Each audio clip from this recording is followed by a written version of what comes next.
Welcome into episode 190 of the Skate Podcast. I'm Brian DeFelice, joined by Bridget Prue and Scott McLaughlin.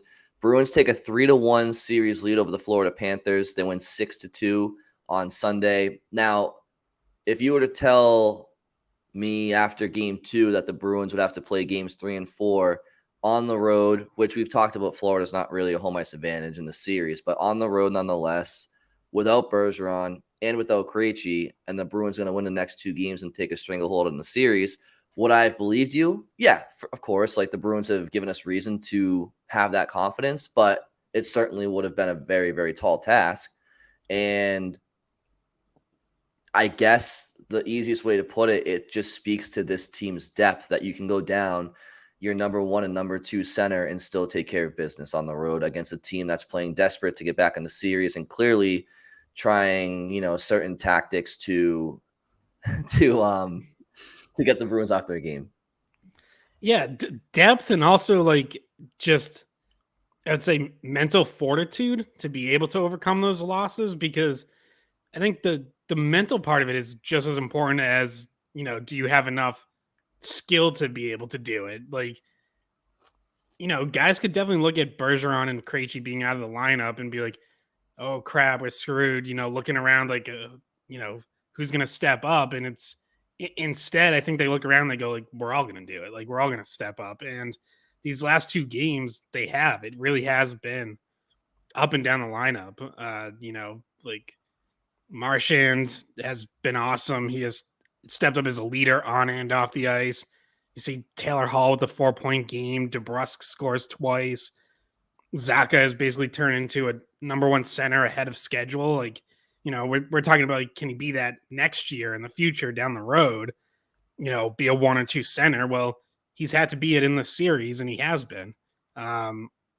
Coyle steps up. The defense that, was maybe a little bit shaky at times early in the series, especially game 2, has been really solid. And you see, Orlov threading needles all over the place, and McAvoy setting a physical tone. I think, Lindholm hasn't been as involved offensively, but him and Carlo, I think, have really settled in and played the shutdown defense that we're used to seeing after, Carlo obviously had that one bad turnover in game 2. They had spent a little too much time in their own zone.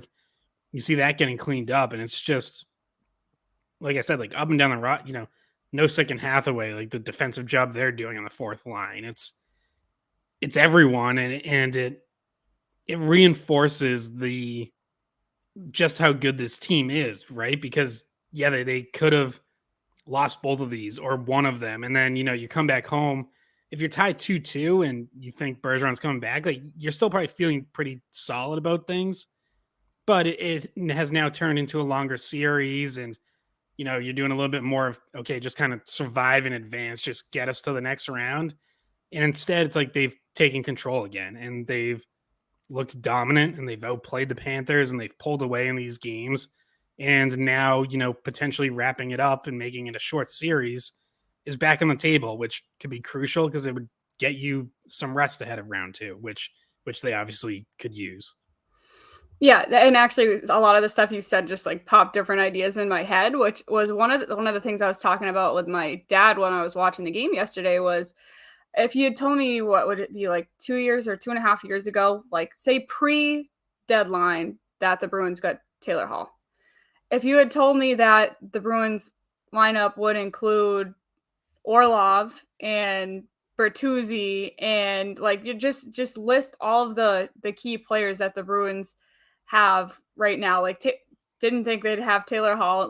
Even if you list the Bruins whole lineup without Bergeron and Krejci, if you had told me that 2.5 years ago, I would still be oh, that's a great team. And I would have believed that, Krejci and Bergeron retired rather than they were suffering with an injury at this point and weren't able to play. And then when you do say, oh, that it was just injuries, they could come back, then you're that team is ridiculous.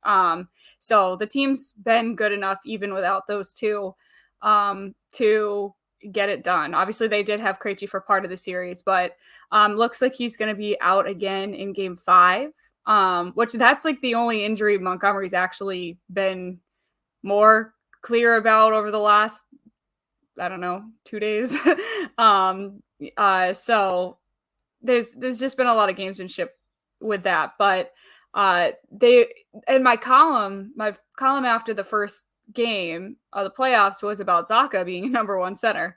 And it was kind of a look ahead, but it was also about him having to play the role now, and he's done a great job. Coyle has really stepped up as well. I talked about this on Sunday Skate. Trent Frederick has impressed me. And just I think I might have mentioned this last podcast as well. He's just the role that he was drafted for was a center. And he, just like Zacha, had not found a home necessarily in those spots, but then you move him over and he looks good there, and he's been able to contribute, and he's kind of a counter to the Tkachuks of the world when you have them out on the ice. So they've done a lot of good when they were in Florida. And Taylor Hall has been, I think, nobody looked great in game 2. So let's just take that aside. But if you look over the full series, Taylor Hall and Brad Marchand have had some really good efforts, I think, so far. They have, and Marchand is definitely led by example, especially with his temperament and keeping his composure in a series where it's been very easy for the Bruins to respond, get in the mud, I guess, with Florida a bit, especially in game 4. But just keeping it to the depth real quick, it's very interesting to me. I think it tells a lot about this Bruins team. Not only are you without Bergeron and Krejci, but the Bruins are up 3-1 in this series, and David Pastrnak is 8th on the team in playoff scoring right now with 2 points. He has 2 points, both of them being a goal, through the first 4 games of this series. And the leaders in the point production category for the playoffs so far through 4 games are Taylor Hall with 7 points. We've touched on him briefly. Tyler Bertuzzi, great pickup by Don Sweeney. Bridget, to your point about a couple of years ago, just not thinking certain guys would be on this roster. So Bertuzzi and Hall leading the way, 7 points, 6 points. DeBrusk, 5 points. Orlov, 5 assists. I think at least 4, if not all 5 of them have been primary assists.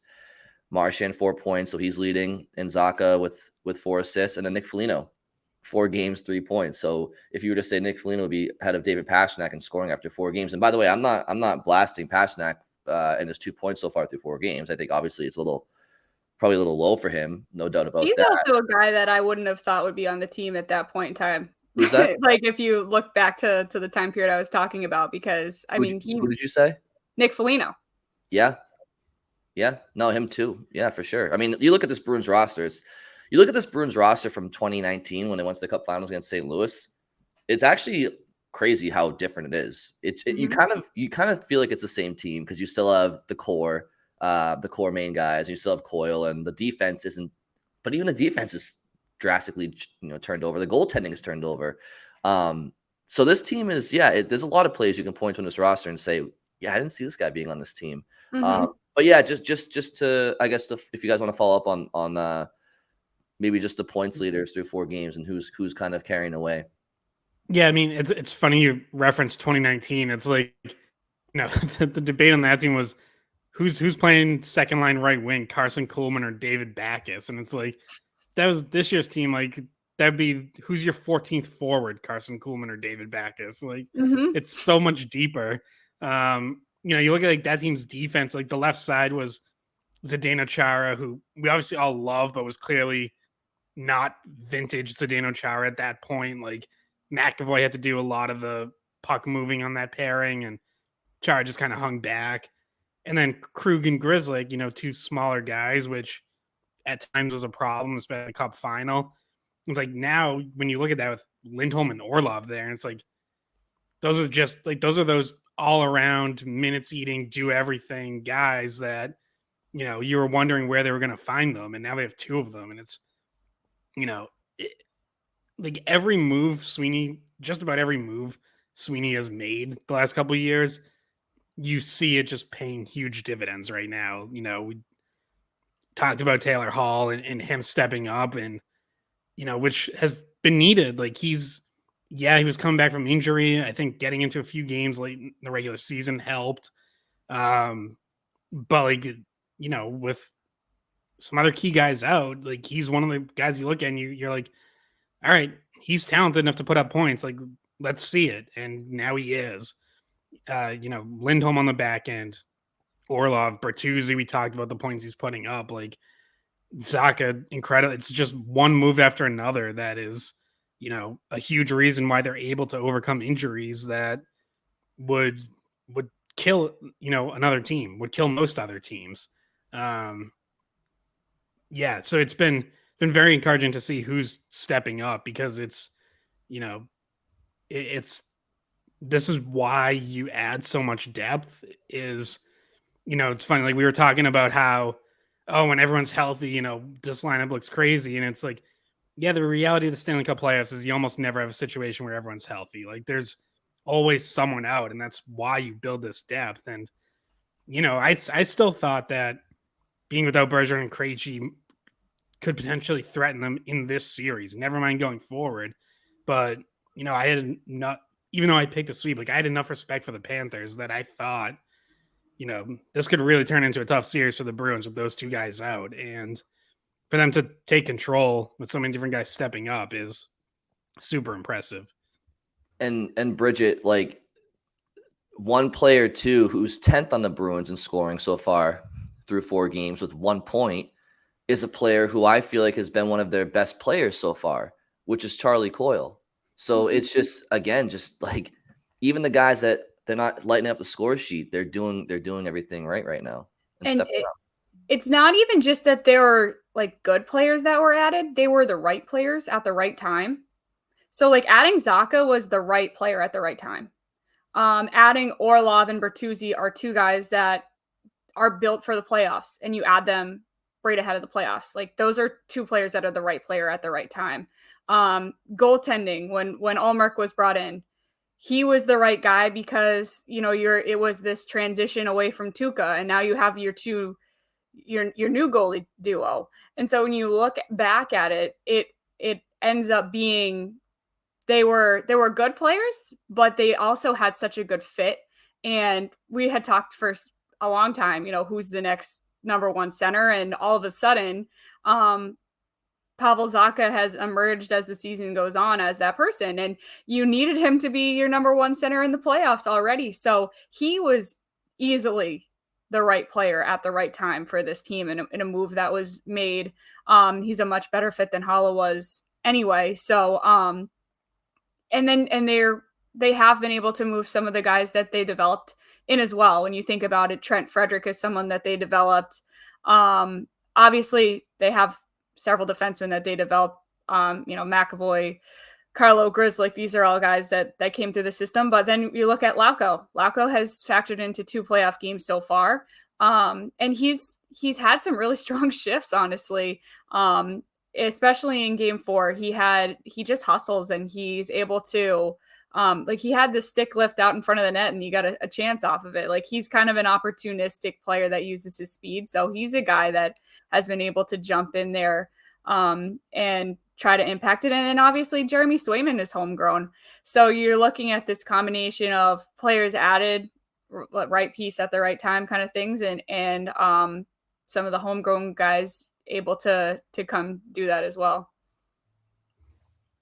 Yeah. And you mentioned Lauko, like, you see that his speed translates to the playoffs. Like, on Sunday, he wins a foot race basically from center ice, just straight up beats the Florida defenseman to a puck deep in the offensive zone and leads to possession.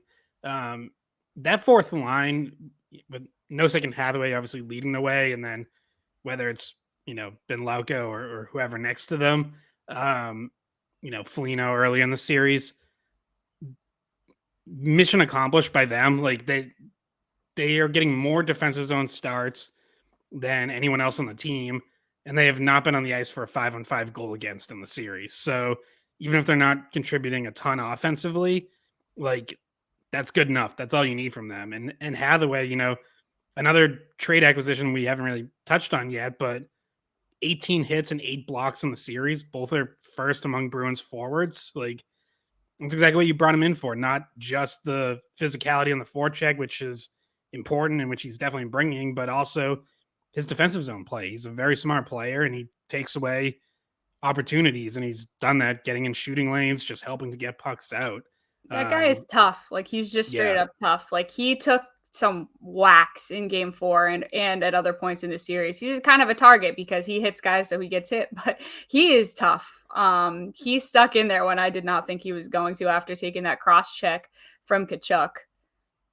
Yeah, little Calgary Flames reunion there where Tkachuk cross checks him in the ribs, and then he's lying on the ground, and Sam Bennett gives him a little "how you doing" between the legs. So Yeah, I was thinking that. I was trying to see if they were. I think the timeline, they were all Flames at the same time, right? Well, I certainly believe Chuck so. and Hathaway, but I think I think they're all there at the same time. You're right, Scott. Yeah, we'll definitely touch on that scrum, but I guess just to kind of get into the game a little bit, the Bruins power play to me didn't seem very fluid, really, in any aspect of it, being with the exception of the Jake DeBrusk goal. Like, that was a great tic-tac goal in transition, but it was in the final, like, 15 seconds of the power play, I feel like.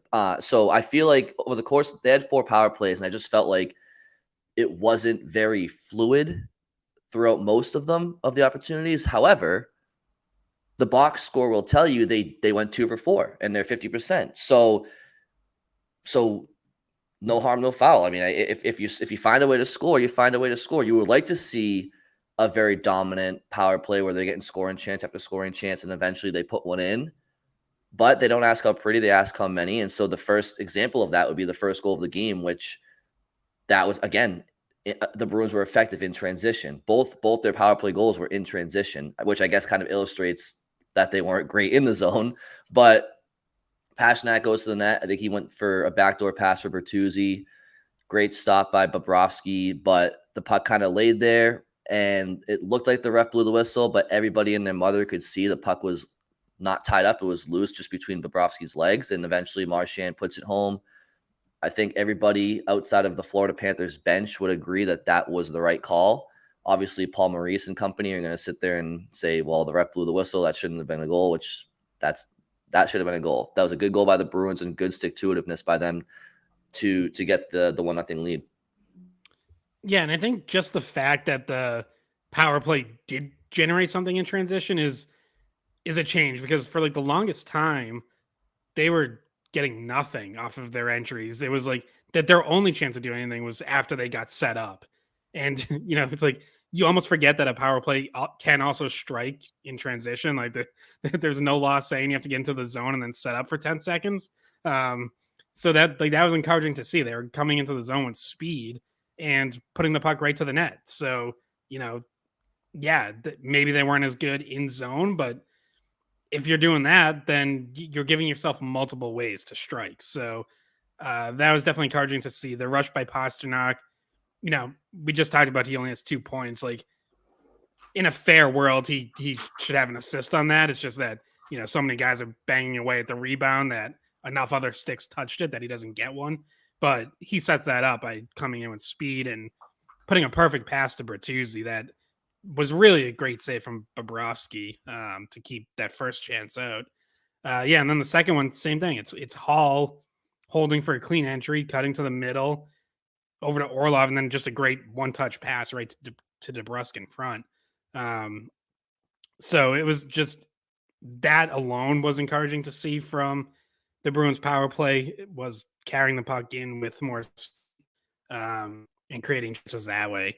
So, I think you'll take that. And again, like, let's remember that's an area where Bergeron and Krejci are always playing. They're always on the power play. So it's different personnel, and there are naturally going to have to be adjustments when you don't have those two guys. So I think, and they're not practicing a lot. You don't practice a lot in the playoffs when you're going every other day. So some of it is, they have to figure this out on the fly, how to get things going with these different units and without Bergeron and Krejci out there to help lead them. And, they at least figured out the entries, which is where it all starts. So, you would think as they go on, they should get better in the zone as well. Yeah, and that DeBrusk power play goal was just tic-tac-toe passing with Orlov and Hall. And DeBrusk's become, the garbage goal scorer.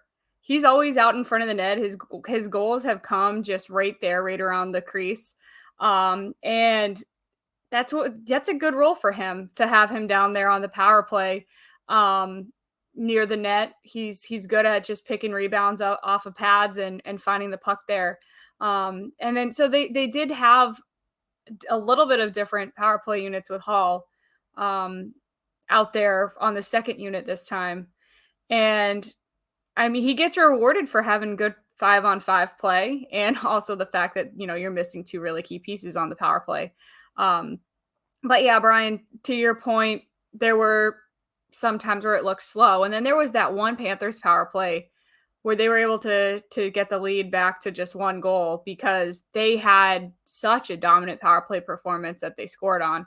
And it almost felt like the Bruins penalty killers were doing as much as they possibly could have, but they still couldn't stop that power play. Like that, if the Panthers can do that every power play, that's dangerous. And in that moment, that was in the third period. In that moment, you kind of felt like they knew if they lost game 4, they lost the series, right? Because they had the stats up. It's like 90% of teams that are up 3-1 win the series, and 50%, if it's tied 2-2, obviously it's 50-50. So those are a huge difference in odds of you winning the round. So you needed to find a way to dig back into it. And the annoying part, if you're Panthers fans, the frustrating part, if you're a Panthers fan, was that they did that. They got the game within one goal. And then some stupid stuff happens where you don't look like you're trying your best to take the game, because you got Montour taking a dumb penalty at the wrong time. Like you're trying to, at that point, you're trying to come back from a 2-goal lead, and you're doing things that end up hurting yourself. So it was like they showed both sides of that. Like, we know we need to win this game or we're pretty much done, but the discipline wasn't there for Montour. I don't understand why he plays like that sometimes. He's a good player. He doesn't have to do that. Well, I feel like which play in particular are you talking about, Bridget? In the end of the third, Montour, I think it was a cross-checking penalty.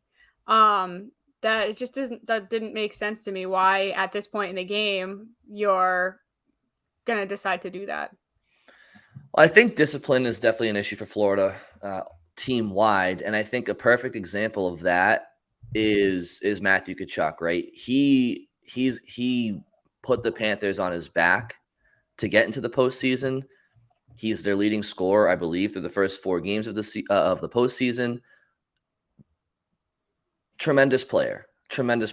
But it's a 1-0 game, end of the first period, and he goes behind the net, and you guys mentioned it earlier, but he goes and just has a blatant cross-check to the ribs. Now, I'm all for playoff hockey, and I'm all for gamesmanship and all that, and letting your opponents know that you're there. But that's a cheap play because there is no padding there. I mean, your chest protector, your uppers, they stop right above your belly button, and your ribs are exposed. Your lower back is totally exposed. There's no padding there, and Tkachuk knows that, and he went there and gave Hathaway a very very deceivingly hard cross check. It was well disguised. It's just that the ref was right there. So anyway, it was a lack of discipline by Tkachuk. If you want to be a leader, Matthew Tkachuk will stand up for his teammates. He'll drop the gloves. I wouldn't say he's a rat in the sense where like he won't face the music. He will. He's one of those players who will drop the gloves on his terms, but the refs saw it, and they got and there was no reason for that play, and he took a minor penalty for it. And of course, the Bruins come out in the second period and they do what good teams do, and they make their opponents pay for stupidity. And Matthew Tkachuk he has to skate across the ice knowing that his ill-advised play put his team down 2 goals. And then of course Matthew Tkachuk scores the goal to get them back within 1. So it's kind of a full circle microcosm of what he means to that team and what he's capable of. But the Bruins have been the far better composed team so far through the first 4 games of the series. Yeah, and on Tkachuk, I'll even say 9 minutes left in the game. Bruins are up 4-2. So Panthers need to come back. They need to score quick. And he gets into a slashing fight with McAvoy after the whistle. And they both go. So he's not handing the Bruins a power play. But the Bruins will take that trade-off 100 times out of 100 at that point in the game in that situation, because they have the defense to still protect the lead, even with McAvoy in the box. The Panthers need Tkachuk out there. They're down by 2 goals. They need goals, and he is their best offensive player. And he takes himself off the ice for 2 minutes with 9 minutes left in the game. Like, that's just for what purpose? For what? And, So you could get an extra whack in on Charlie McAvoy? Like, that's just not being aware of the game situation and losing your cool and not being in control. And that Montour penalty I was talking about was a minute after that, and it ends up with a 4-on-3 for the Bruins. So you're talking about 2 guys that usually you'd be looking to when crunch time to help your team. It was an interference penalty Montour took on Pasternak away from the play completely. Stupid, right out in the middle of the zone. And so both of those 2 guys that you want to help you claw back into it are taking dumb penalties, and they end up in the box. So that the Bruins got help from the Panthers in that way. They kind of started to beat themselves in a way a little bit at the end there, because they started to fall apart, and that's not what a playoff team does. So do you feel like that play by Tkachuk, just to kind of go back to that, because it was a very polarizing play, I think everybody would admit. Do you think that's suspension worthy? Do you think the league will look at that? I think we probably would have seen something by now if the league was taking a further look. Do you feel like it should have suspension? I'm gonna say no. I think if Hathaway got knocked out of the game or had broken ribs, then I would say it would be almost a guarantee that Tkachuk would get a game. Well, we don't actually know what's going on with Hathaway. Like, they haven't practiced yet. Yeah, I mean, he came back in the game. I know, but sometimes you come back and then you get it looked at after the game, and it's like, oh no, you probably shouldn't have come back in. So technically, we're not 100% sure. He hadn't gone through a full diagnosis of stuff before he came back in. Scott, doesn't player safety isn't their protocol to assess the play based on the play itself, and then don't they potentially add to the suspension if the player was hurt, or can sometimes that injury be what makes it a suspension? I think it's a little of both, but yeah, injury is definitely taken into account. So my guess is he's probably going to end up getting fined, is what I think. That kind of seems to be the NHL's default for bad cross checks or slashes, is it they'll go with the fine, they'll take the safe route where it's okay, we did something about it, but ultimately players don't really care, especially when you're Chuck making $9.5 million and they take $5,000 out. Like, he'll survive. So I would guess that's where it's going to go. But yeah, had it been a more serious injury, like had Hathaway not been able to return to the game, and we heard he's got broken ribs, then I think Tkachuk would be in danger. So in that sense, he's lucky it wasn't more serious. Like, he's lucky he didn't do more damage. Yeah, and then once again, if we're talking about him getting an actual suspension from it, or because he plays like that, you're talking about missing your best player in what is an elimination game in Game 5. If he were to have hurt Hathaway, like you mentioned, or if the league was to determine that it was enough for a suspension, now you're without your best player in Game 5. And that's just not how teams win. And that's the thing about Marchand. It's like, he's kind of a different Marchand. Talking to him after, I think it was Game 2, which obviously the Bruins lost, but Marchand still played well. And we saw him not retaliate to him getting hunted down in different situations. That is the maturity level that Marchand's been able to show that Tkachuk has not learned yet. And just the understanding the situation where you can't be baited into stuff, or you have to turn off that side of your game, because you know what the consequences could be, and you know that you don't want to be the person to drag your team down and hurt their chances of winning. So Marchand has done a really good job with that. He's like a reformed Marchand. It's kind of great.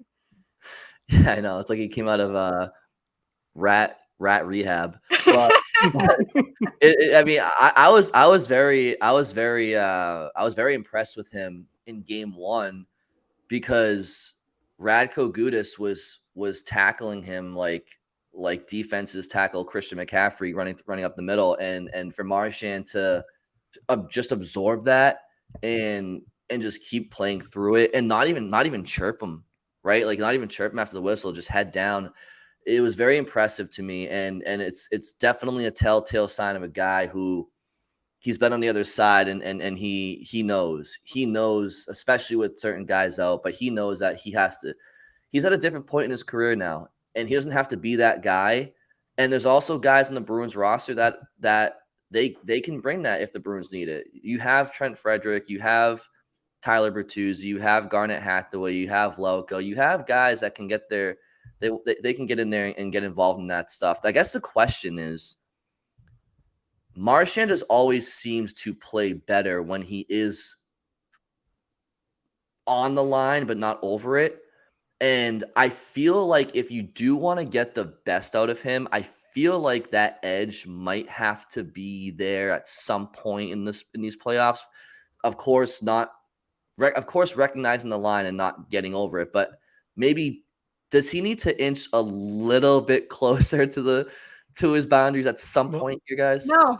I think he's playing whatever he's doing right now. Just keep doing that.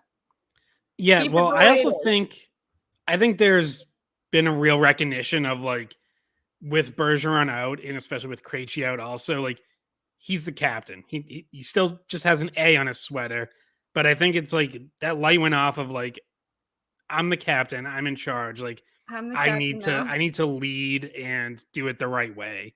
So I think if you want him to get closer to that line, I think what helps him get closer to that line is Patrice Bergeron returns and Marchand can be a little looser and not so, all right, I'm the guy, I'm the one who needs to lead by example here. Like I think Bergeron's presence allows him to kind of move back down to second in command and maybe toe that line a little bit more, because like we've seen that in the past where, he'll get a little crazy and Bergeron's the one who has to calm him down. We saw, Bergeron put his arm around him on the bench. Was that last year or the year before, whenever? And it's like, I think he knows that when Bergeron's not there, he has to do that himself. Like he has to be the one in charge of his own emotions because there is no Bergeron there to calm him down. So I think Bergeron returning could bring out that other side of Marchand a little bit. We're probably never going to see him go back to 5 years ago, or I say that, but I don't know. Maybe he will at some point if someone drives him crazy enough. But yeah, but the series, like as of right now, the series doesn't dictate him doing that. No, not this series, but maybe next round or whenever. Yeah. Now, if the Bruins find themselves down in the series and with getting themselves pushed around, then yeah, maybe that kind of style comes out of him. But as of right now, like he's in a good position where, and the Bruins in general in a good position where they are not the ones trying to claw back into it. They're not the ones trying to create the energy that, to try to spark what's going to have to be 3 straight wins for Florida. So there's a little bit less of that needed on the Bruins side. And I just want Marchand to do what he's been doing because he has, where, as we mentioned at the end of the regular season, was in a bit of a drought. And my article that I wrote about that too, I love when people angry tweet at me when they didn't read the whole article. It's just like, no, guys, the end of the article was a whole section about how in the playoffs, he's been the team's leading goal scorer the last 4 playoffs. So like in the playoffs, it almost feels like all of that goes out the window and he can elevate his level and get to where his game needs to be for the playoffs. So we've seen that again. And it was never really something that we were freaking out about, at least not on this podcast. Whether talk radio was doing it, I don't know. But yeah, they say, keep it the same, Marchand. Do what you've been doing. Well, I think also part of it too is looking at your opponent and seeing if one of their star players is kind of having their way with your team and maybe trying to get them off their game. Like obviously Matthew Tkachuk can handle himself and he's he's obviously been doing a good job for Florida, but Sasha Barkov has had a pretty poor series in my opinion. And I think like if he was going off and the Bruins had all their guys in their lineup, like to Scott's point about maybe Bergeron being there and Marchand being able to take it down a notch as far as like the Good Samaritan stuff. You might see him, get into Barkov's grill a bit, but it just hasn't really been the way the series has played out. And honestly, I'm actually really, really surprised at how, knock on wood, I know it's only 4 games into the series and it's far from over, but Barkov has been non-existent. One final point, because we can touch on that, but one final point on Marchand is more of a question. Does each series have the same officiating crew throughout the series? Because I feel like the refs, so Scott's shaking his head no, but I feel like, it's different every game. I feel like either way, I feel like the refs have Marchand gets reputation calls all the time. No doubt about it. I feel like, and he hasn't been penalized in this series, I kind of feel like he's like becoming the refs like best friends. Like you're always seeing him like talk with them and like have like genuine conversations with them. And I feel like they, more than anybody, are recognizing what he's doing. And I kind of feel like they might appreciate a little bit. No, I mean, you see other guys across the league, like Michael Bunting. They're like a babysitter that like the kid's not having a tantrum that day. And they're like, thank you. I can actually just sit on the couch. It's one of the final steps of rat rehab. You have to apologize to the people you've hurt before, and Marchand's like, seriously, I'm really sorry I screamed at you after you called a penalty on me in 2018. Yeah, Wes McCauley, my behavior affected you negatively like this, and I recognize that, and I apologize. It's like it's just what's his name? Kelly Sutherland. I'm sorry you missed the trip on Noel Achari in 19 and I screamed at you. I apologize. My behavior affected you poorly and I will never do it again. I have changed. Meanwhile, he's like sticking somebody in the nuts behind the back. Anyway, so Marchand, yeah, he's been such a good Samaritan. I do think a big story in the series has been, look, there's no doubt about it. Florida, when you don't have the talent and the depth, the same talent and depth as the team that's lining up across from you, you have to try something. Florida knows that it would take a miracle or a goalie to stand on their head for them, even with the Bruins not at full health, to win this series. And they're reverting to some tactics that, look, if you can't beat them straight up, yeah, why not try to get Boston off their game? Why not try to agitate them? And quite frankly, I think that Florida has enough talent to win with that style of play against a President's Trophy winning team. But the Bruins aren't a normal President's Trophy winning team because they have been there and they've done that. They have enough veteran leaders to not fall for that. Whereas a younger team in that position might fall for it and get knocked off their game, but not this Bruins team. So the Bruins it's been very admirable, like, because you watch the games, right? And as a Bruins fan, you want to be like, Frederick, get in there, Bertuzzi, get in there and drop the gloves with Bennett or Tkachuk and put them in their place or Nick Cousins or something like that. You want that immediate satisfaction, but it is more appropriate to be the bigger man, right? Brian, how about this? How about we leave the fighting? You'll get your fair share of fighting that you want to watch if you just watch the Lightning series. Just like, I'm cool with this series, not having that. And then I'll just tune in the next day and watch Austin Matthews fight Steven Stamkos for some reason. Which, by the way, if you're a Bruins fan, obviously you got to finish off this series first, but you're getting the winner of that series, and you got to love the way that series is going because those two teams are killing each other. Like clean hits, dirty hits, fights, like everything is it. Whoever wins that series is not coming into a series against the Bruins healthy. Like, no, I mean, Hedman has whether guys been are out. Braden Point's been out. Like it's been all over the place there. Yeah. I feel like, too, not to get ahead of ourselves, but like Tampa Bay is the more injured team at this point, I would say, and has taken a real beating in that series. Braden Point came back in that game and Hedman came back the next game, but still, those are two key guys. If they're banged up and they're not 100%, then that really plays into your into your favor. And Toronto's kind of in a way been a little bit scary with how they've been so physical and been able to take guys out like that. So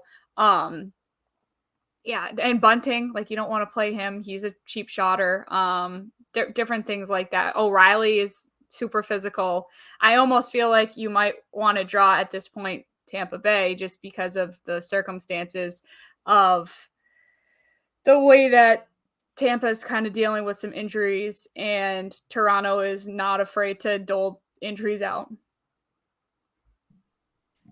Yeah, I mean, it's definitely the war of attrition has taken its toll on both of those teams early and often, which to bring it back to the Bruins is why it's so imperative to look, if the Bruins come back to Boston and lose game 5, you have 2 more cracks at the can. Obviously, it's not ideal to have to go 6 games at this point, but I know there's a question floating out there, right? If Patrice Bergeron's healthy, does he draw back into the lineup, or with the team up 3-1, do you keep just rolling out the team as is? They've done it so far; they can do it again. But my response to that would be no. Like, if he's good to go, he should play because it's the playoffs. You don't want to take any chances with an opponent going back home.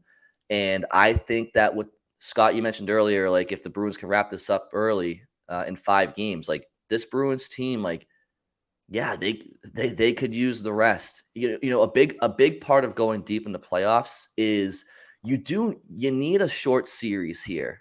You not necessarily in round 1, but you need a short series in one of the first 3 going to the Cup Finals. If you want to go to the Cup Finals and win, you need a shorter series. And I'll illustrate, for example, every time the Bruins have gone to the Cup Finals in this era, they've had that series, right? In 2011, they had a grueling 7-game series with Montreal featuring multiple games going into overtime, but they were able to sweep Philly. They were able to get that revenge and finally finish off the sweep, which they couldn't do the year before, but they were able to sweep Philly. And if you don't sweep Philly, say that game goes to 7 games. That series goes to 7 games. I don't know if the Bruins have the energy to beat Tampa the following series. Maybe they don't. And because Tampa had 2 quick series that year too before the conference finals. So the Bruins swept Philly, and then they were able to gear up for 2 7-game series against Tampa and Vancouver. 2013, they had 7 games against Toronto. They beat the Rangers in a gentleman's sweep in 5, and then they beat the Penguins in 4. And of course, they lost to Chicago. But and then in 2019, you obviously swept the Hurricanes in the conference finals and didn't turn out great for the Bruins in the Cup Finals. But my point is, if you're gonna play 4 series, one of them has to be relatively quick. It would be great if the Bruins could get some rest here going into the next round, especially against an opponent either Tampa Bay or Toronto, as you guys have illustrated, is really going through the grinder right now. Yeah, and as far as, do you play Bergeron or rest him? Like, if he's cleared, I'm with you. He's playing. Like, if he's only 65%, then sure, get him more rest. But if he's ready to go, like, there's also a benefit of getting to knock some rust off because it's now been, almost 2 weeks since he's played more than a period in a game. So there's going to be some rust, and you're gonna have if you wrap this up on Wednesday, you're gonna have a good layoff before the next round begins. I'm guessing it would go through the weekend and then probably early next week the next round begins, depending on how long Tampa Toronto goes. It could be even later than that. So yeah, definitely, like, get him in there, and if there has to be some sort of minutes restriction, that's fine. You can manage that. But yeah, I don't really understand the whole, like, oh, hold him out even if he's cleared to go and ready to play. Like, that doesn't make a lot of sense to me. Like you said, like, you also don't take anything for granted. If Patrice Bergeron can help you close out this series, you do that. You don't say, oh, well, we got it anyways, and risk dropping a game, and now you're going back to Florida and it's 3-2, and like, who knows? So yeah, if guys can play, they play. Like, it's the playoffs. I said this before when we were talking about resting Bergeron, early in this series. It was like, no, you're not holding him out because we think we can get by Florida without him. That's just not how you approach the playoffs. If guys can play, they play, period.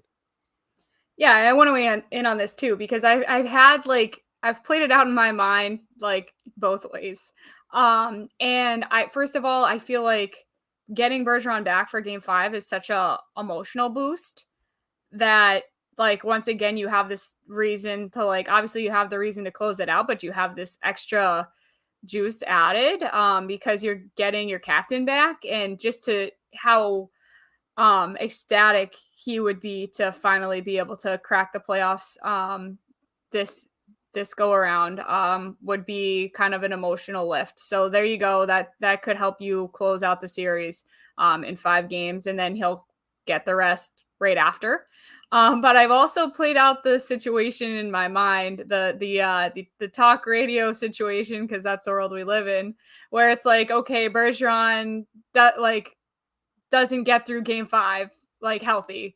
And then here we go again with the why are you playing him in a game that, you could probably have closed out the series without him. And, you go back to the hindsight being what everybody looks at, like, okay, well, you could have gotten it done without him. Why didn't you just rest him if he was, if it was just 1 game left, whatever.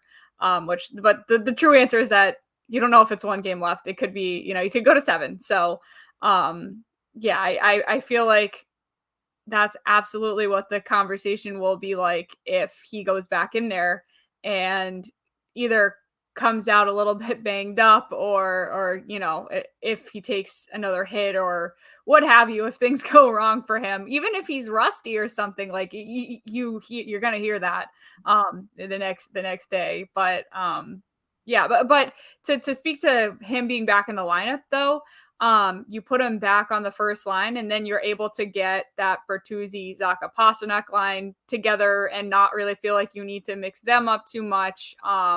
And then you'll get that Hall, Coyle, Frederick line back together, and the pieces start to fall back into place the way that they were earlier. If you get Bergeron back, it could just be nice in general, just nice to see that again and see how that's working. Yeah, I it's funny. I just feel like we've been talking about it for so long. Like, what's this Bruins lineup going to look like up the middle, and these lines like when they're fully healthy? And the trade deadline was what, how long ago was it? Month and a half ago, 2 months ago, and we haven't even had 1 game with everybody healthy yet to even see that come to fruition. So, when Krejci comes back, I still don't know what they're going to do, but knowing how things go, when Krejci does come back, I'm sure somebody else will be hurt, and things will just slide into the way they have been. But Scott, you made a comment earlier in the episode about, I believe it was you, Scott, mentioning that Pavel Zacha has kind of been rushed in, or not rushed to, but he was put into that first line center position maybe a little earlier than anticipated. And I would say offensively that's true, but I feel like we've glossed over a little bit how much Charlie Coyle has stepped up in so many different little areas of the game. He obviously had a great goal in game 3, with a tip in front of the net, but he has just been so steady, and he's been Patrice Bergeron has such a calming presence about him when he's on the ice. And I feel like Charlie Coyle has done an admirable job trying his best to emulate that. And I just wanted to bring him up. I wanted to give him his own little minute of spotlight here because he's really stepped up. And it's such an important role defensively, physically, with 2 key guys out of the lineup in a year where the team is all in. The stakes were very, very high for Boston going down to Sunrise, tied 1-1 with the lineup the way that it was. Florida feeling good about themselves. I think, like I said, I think everybody here would have been happy with a split down there. They don't get that. They get both of them. And I think Charlie Coyle's role, he was integral, at least up front, helping the Bruins do that and allowing some other players to still focus on offense because he was a rock for the Bruins, especially in their own zone. Yeah, and I think just like how he mentioned Marchand kind of being like, I know I need to step up as a leader. I think Coyle clearly understood the assignment of I need to be a top 2 center. Period. There is no other option. I need to be the one who steps up here. And he has. And yeah, not with a ton of points, but in terms of his all-around game, absolutely. By the way, I just saw this come across. Matthew Tkachuk fined $5,000 for cross-checking. So exactly what we predicted early in the episode. What you Look at you, predicted. Yeah. Scott. Mystic Mac over here. Yeah, that's right. Strikes again. Hockey Hey, gods but talking to me. guess what, though? You didn't get the sweep. I had Bruins in 5. True. Brian had Bruins in 6. Just a reminder. You know, here's the thing. That was me trying to be bold. That wasn't really the hockey gods talking to me. So Oh, yeah. I kind of went against my own religion there, and you know, I've suffered. I've performed my Hail Marys, and we're getting back on good terms with the hockey We'll gods. see you next round when he predicts another sweep. But I'm just kidding. I doubt there's no way in your right mind you should think the Bruins would sweep either Toronto or Tampa Bay. So we'll see. You better not be predicting a sweep in that one. People are gonna have to tune in to find out. You're gonna have to tune in. Good. And then people will tweet at us again. Get Scott off of this. What is he talking about? But there is one thing we're getting late in the podcast, and we'd be remiss if we did not talk about Ullmark. And like I thought maybe we were even going to start with this because it was, it happened towards the end of the game. First of all, Ullmark's health will I want to talk about too, but he he tries to fight the worst possible person you could try to fight. I understand he was being baited and there was plenty of reason to want to punch Tkachuk in the face, but this brings me back to something I had heard on NHL Network about a month ago when Fleury tried to fight Binnington, which was that Ryan Reeves was on and he was saying, I told him to Fleury, never do this again. All right. If you're angry at someone, let me handle it because I don't want to see my goalie get hurt. And we're not just talking about, Marc-Andre Fleury here. We're talking about Linus Ullmark, who is the best goalie in the league. And he's not even trying to fight another goalie. He's trying to fight someone that's a psycho that fights all the time. So, I'm just thinking to myself, I understand you're mad at him. He's being an asshole. But you cannot put yourself in that position to get injured and against the word. Literally, he would have probably gotten his ass kicked if they had let that go. Maybe Ullmark goes into it knowing the refs aren't going to let that happen, so he can be a little bit of a tough guy. But I just wanted to get you guys' opinion on that last sequence. Ullmark comes out, Swayman comes in, plays about the last 3 minutes of the game. And Montgomery did say that wasn't because of the 10-minute misconduct. I guess he could have played out the rest of the game, but they wanted to get him away from the ice and because he was a little bit fired up. And everybody loved that he was fired up. But I was just thinking how badly that could have gone wrong if Tkachuk and him somehow were able to shake off the refs and get into an actual fight. So I'm kind of two minds on this, and one half is Ullmark knew the refs were never going to let that happen, so there was real, you can drop the gloves, take your helmet off, but it's not actually going to come to blows. And then there's this other part of me that's just what if Ullmark is a secret badass and can just kick the shit out of anyone? What if he's a boxer in the off season, training in the ring? We just don't know it. Marchand said after the game, he's got the size and reach. He's got some built-in advantages there. But I lean towards the first one. I think he knew it was they were never going to actually let him and Matthew Tkachuk engage in fisticuffs. And also, if you think about it, there's a reason why he was kind of he was staying out of it for a second. But when you think about it, there was no goalie for him to fight. It was they had the goalie pulled, so they had six skaters out there, and he's looking around and he's like, oh, we're outnumbered, I gotta grab someone. But it shouldn't be. And Tkachuk, first of all, hit him in the first place, that started the fight, and then hit him on the way by when he was getting dragged away. So I'm not saying he shouldn't have been pissed off at him, but I just don't want to see that. It could have gone horribly wrong, honestly. Well, first of all, I loved it. I thought it was hilarious. Oh, it was so entertaining. Yeah.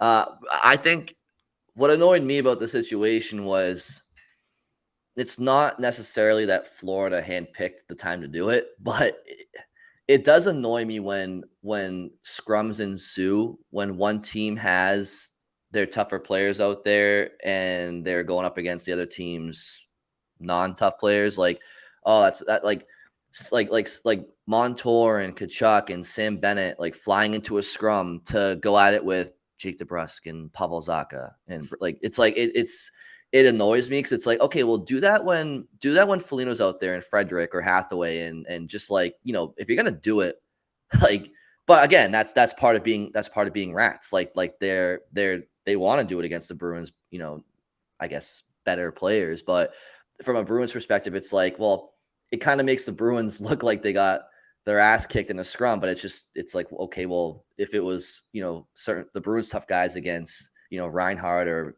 Barkov or whomever, it's like, yeah, it would have seen the opposite. So because those are few and far between, right? So when they happen, you kind of want to see tough on tough.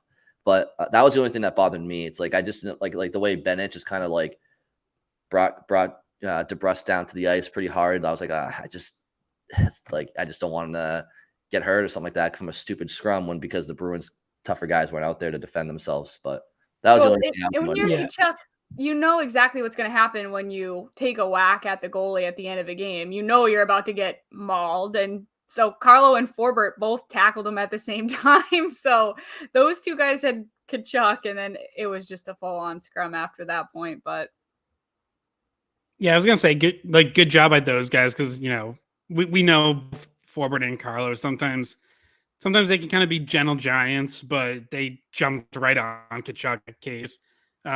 And the one last point I was going to make is Bruins record in postseasons where their goalie throws a punch, pretty good.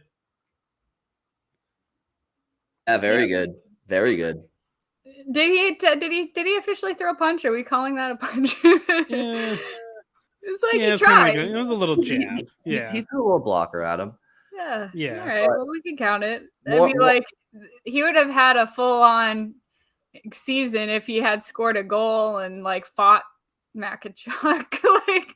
like what the hell is going on this season with Linus Ullmark? But anyway. Well, also Ullmark had an assist in the game, so he was almost a goal away from a Gordie Howe hat trick. Yeah. No, if he gets the fight before the end of the year, he has at least a Gordie Howe hat trick in the season. Like if you count it over the full season. But oh God. So my last thing with Ullmark is, so he has started all 4 games. We had been going, you know, back and forth about should Swayman play, and then Sunday morning when we had Razor on Sunday Skate, he was saying it's going to be Ullmark, and we all kind of agreed, but I heard other people saying, oh, it should be Swayman. There's been zero reason to take Ullmark out. We questioned his health, and Razor kind of made it seem like, all right, his health probably wasn't why he didn't practice. You know, maybe he was just getting rest, and maybe it was just gamesmanship, and maybe he is 100% healthy. It's been hard to tell, honestly. We've not been getting many straight answers, and Ullmark hasn't looked injured when he's played. He's maybe in a few little situations he's moving a little bit different. I don't know. He has not played bad enough where you're like, oh, okay, something's bothering him. So I think Ullmark Game 5 to close it out makes the most sense. Yeah, I mean, I think he's looked good outside of Game 2, but the whole team sucked. Mhm. Yeah, I think the question is simple, right? If you're the Bruins, which goalie do you feel gives you the best chance to win Game 5? If the answer is Ullmark, play him. And then if you win, you get to rest after a 5-game series. So take care of business, and, you know, don't play with your food. Don't rest Bergeron if he's healthy. Don't try to rest Ullmark just because you feel like he's like, win the series and rest him. Like, get the job done and make the personnel decisions you feel going into the game gives you the best chance to do that. If you lose, you lose, but at least you're losing with having thought it out and giving yourself the best chance in your mind. And I think that in the post-game press conference, if you guys want to go back and listen to it, it's on the Bruins Twitter and it's on the Bruins website. Montgomery pretty much says as much as it's going to be Ullmark. Like, he doesn't actually say it, but the way that he's talking about him, it's like that's the number 1 guy right now. And that's it only makes sense. I'd be shocked if it's not Ullmark in game 5.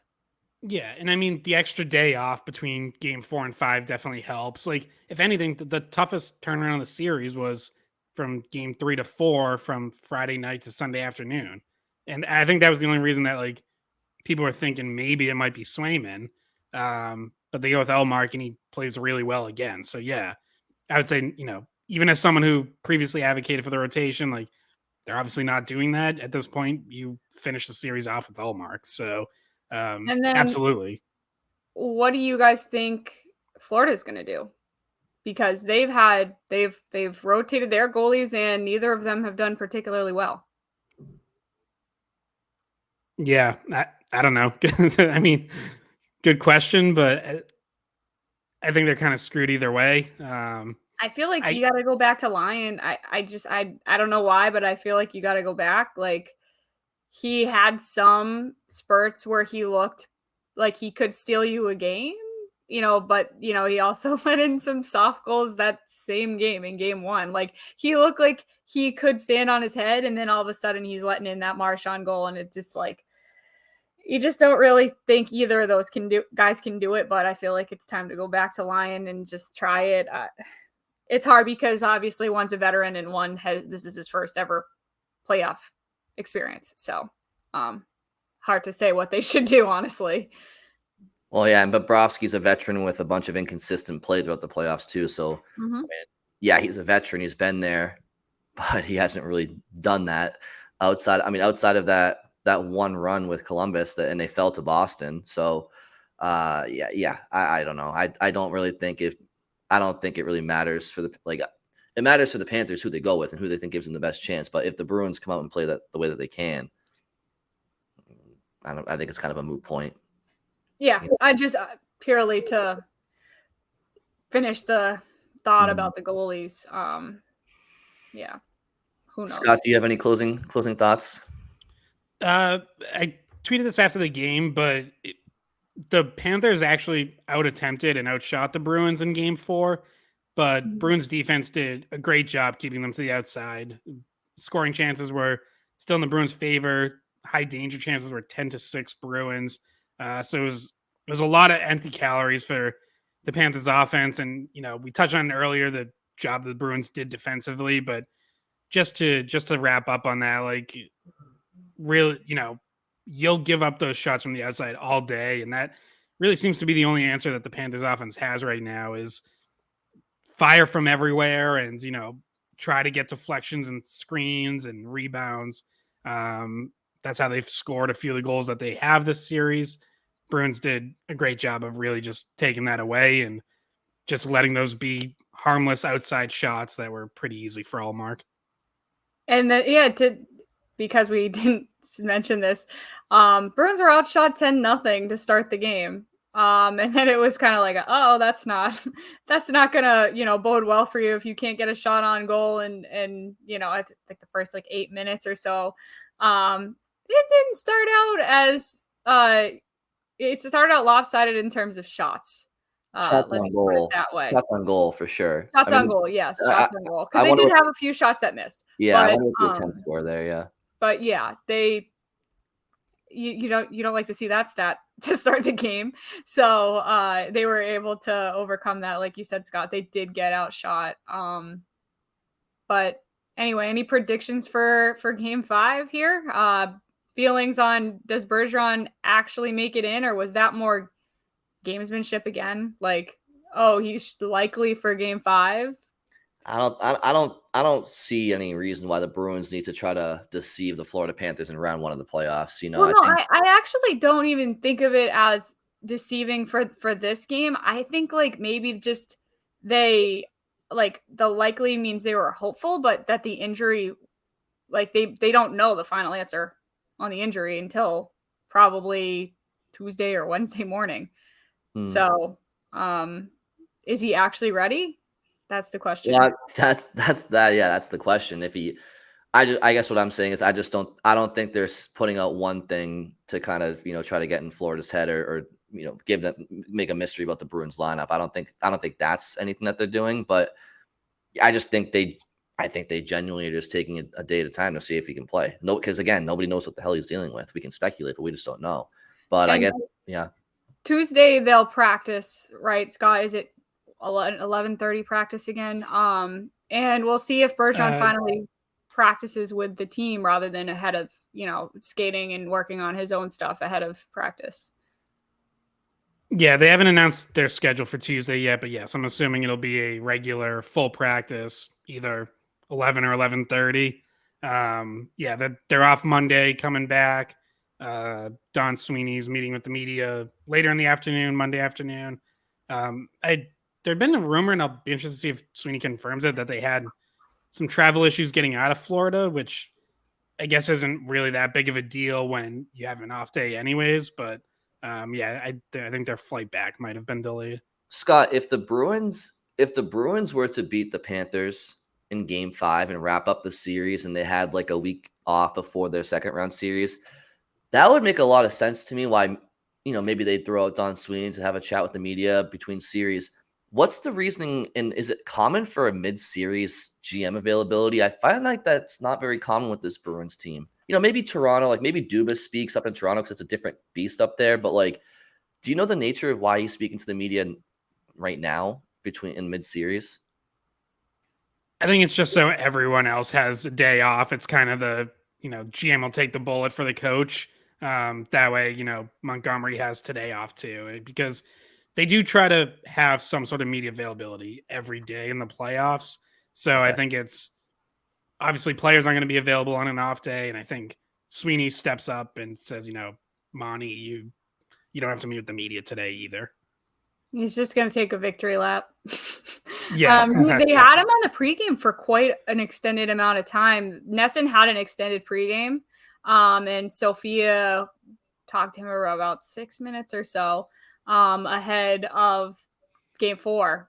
And it was actually a pretty interesting interview. I think I sent you guys it in case you missed it. But yeah, he already talked yesterday, so he's going to talk again.